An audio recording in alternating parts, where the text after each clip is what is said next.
Olá pessoal, espero que estejam bem. Sou a professora Desirê Tosi e nesse vídeo vamos dar continuidade ao nosso trabalho sobre reconhecimentos. Hoje vamos falar de 3 instrumentos de reconhecimento do patrimônio cultural material: a chancela da paisagem cultural, a valoração de bens ferroviários e o cadastro de bens arqueológicos. O primeiro deles, a chancela da paisagem cultural brasileira, foi criada a partir de 1992, quando a Unesco adotou o conceito de paisagem cultural como uma nova tipologia de reconhecimento de bens culturais. 2 décadas depois, em 2012, a Unesco reconheceu o Rio de Janeiro como a primeira área urbana do mundo a receber a chancela de paisagem cultural. Em consonância com as diretrizes da Unesco, o IPHAN regulamentou a paisagem cultural como um instrumento de preservação e de reconhecimento do patrimônio cultural brasileiro. E no ano de 2009, por meio da Portaria 127, fez essa regulamentação. Como definição, a portaria apresenta a chancela da paisagem cultural brasileira como uma porção peculiar do território nacional, representativa do processo de interação do homem com o meio natural, na qual a vida e a ciência humana imprimiram marcas ou atribuíram valores.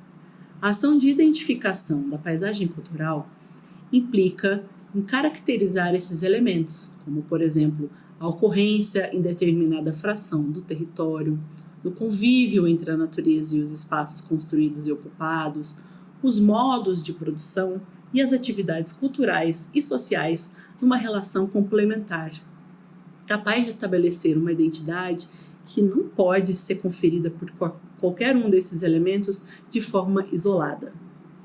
Um local que recebe esse tipo de reconhecimento, a qual a gente chama de chancela, pode usufruir do título desde que mantenha essas características integradas que nós falamos, que fizeram ele receber o título e a classificação de paisagem cultural.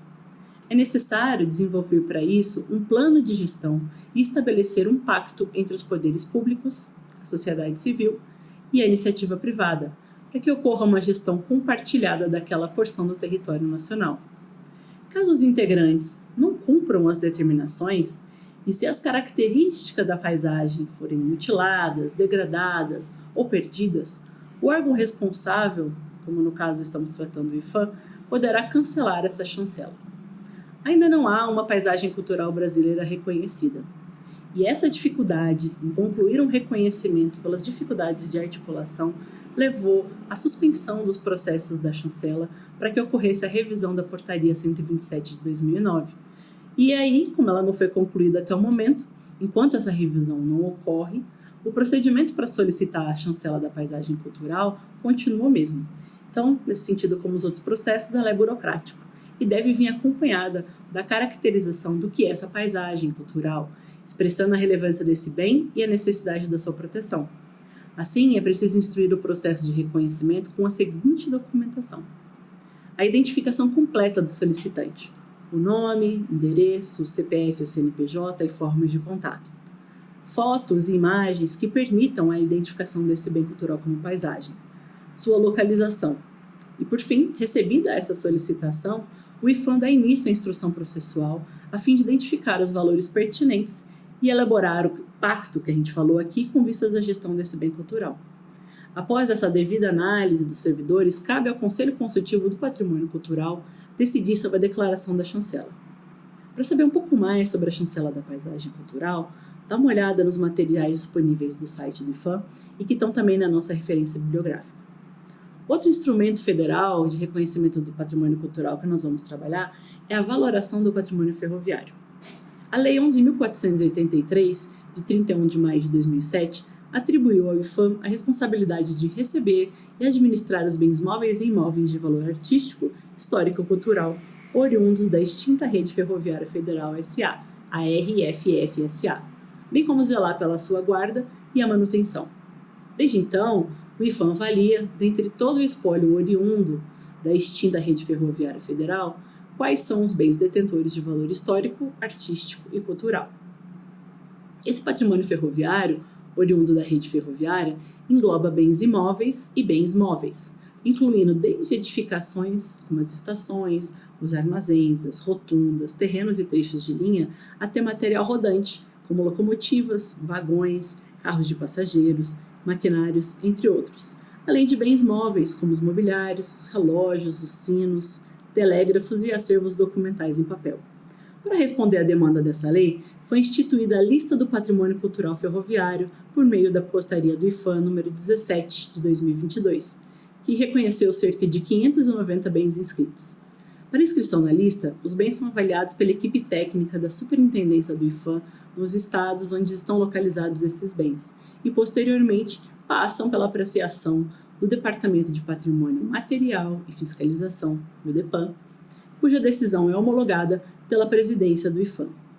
Os bens ferroviários não operacionais, ou seja, que não estão em circulação, são transferidos ao IPHAN, enquanto que os bens operacionais continuam sob a responsabilidade do DENIT, que atua em parceria com o IPHAN, visando a preservação desses bens. Esses procedimentos aplicam-se exclusivamente àqueles bens oriundos do espólio da extinta rede ferroviária federal. Os bens ferroviários que não pertenciam à rede quando ela foi extinta não são enquadrados nessa legislação de cadastramento e valoração. Entretanto, se ele for um objeto com valor material, ele pode ser objeto de tombamento. A partir da inscrição da lista no Patrimônio Cultural Ferroviário, o IPHAN passa a ser o gestor desse imóvel e desses objetos. A principal forma de garantir a preservação do bem é através da articulação de parcerias, em especial com estados e municípios, que têm interesse no uso do imóvel por meio do termo de cessão, pelo qual se estabelece o compartilhamento da responsabilidade pela conservação e preservação desse bem valorado. O último instrumento, então, que hoje nós vamos trabalhar de reconhecimento do patrimônio material é o cadastramento dos bens arqueológicos. O patrimônio arqueológico é um bem cultural acautelado no âmbito federal por definição, ou seja, todos os bens arqueológicos são protegidos pelo Estado brasileiro e engloba os vestígios e os lugares relacionados a grupos humanos que viveram no passado e que também são responsáveis pela formação identitária da nossa sociedade. Esse patrimônio é representado por sítios arqueológicos, peças avulsas, coleções e acervos que podem ser classificados em bens móveis e bens imóveis. Esses bens culturais, objetos de estudo da arqueologia, são constituídos pelos vestígios materiais e suas informações associadas, como, por exemplo, a disposição desses vestígios, as formas adotadas para a ocupação do espaço, as relações e os contextos ambientais selecionados para tal, sendo que o conjunto dessas informações compõe o que a gente chama de sítio arqueológico. O cadastro de um bem enquanto sítio arqueológico ocorre a partir do atendimento aos critérios estipulados na Portaria do IPHAN número 316 de 2019. O reconhecimento de sítios arqueológicos ocorre por meio da homologação do seu cadastro no Sistema Integrado de Conhecimento e Gestão, o SICG, cabendo ao Centro Nacional de Arqueologia do IPHAN a responsabilidade de homologar os dados referentes ao patrimônio arqueológico nesse sistema, o SICG. Uma das atividades que nós vamos fazer no nosso curso é uma pesquisa nesse sistema, então eu convido vocês a conhecerem e a pesquisarem antes. O IPHAN é responsável pela gestão do patrimônio arqueológico e sua proteção é garantida pelo artigo 216 da Constituição Federal de 88 e pela Lei 3.924, de 26 de julho de 1961, sendo considerados os patrimônios culturais brasileiros bens da União. Essa lei determina que é crime contra o patrimônio nacional a destruição ou a mutilação dos sítios arqueológicos e também condiciona as pesquisas arqueológicas ou as intervenções em sítios à autorização prévia do IPHAN. O IPHAN possui hoje cerca de 36.650 sítios cadastrados em seu banco de dados, com dados georreferenciados sobre os sítios. Entre os sítios cadastrados, temos o Cais do Valongo, que é também reconhecido como um patrimônio mundial pela Unesco. Eu convido vocês a fazerem uma consulta aos sítios arqueológicos cadastrados pelo IPHAN no site do IPHAN, no portal do IPHAN, no qual vocês vão fazer algumas das pesquisas que nós vamos propor nesse curso. Vocês vão ver lá no nosso fórum. Bom, visitadas as páginas, falamos aqui sobre os instrumentos de reconhecimento do patrimônio cultural, tanto do material quanto do imaterial, tendo em perspectiva as políticas coordenadas pelo governo federal. No entanto, é bom lembrar que o governo da Bahia também é responsável pela gestão de alguns desses instrumentos, como, por exemplo, o registro e o tombamento, que são normalizados por uma legislação estadual da Bahia. E no seu município? Existem instrumentos de reconhecimento do patrimônio cultural? Compartilha com a gente essas informações e faça algumas reflexões acerca da gestão deles no nosso fórum. Abraços e até o nosso encontro virtual!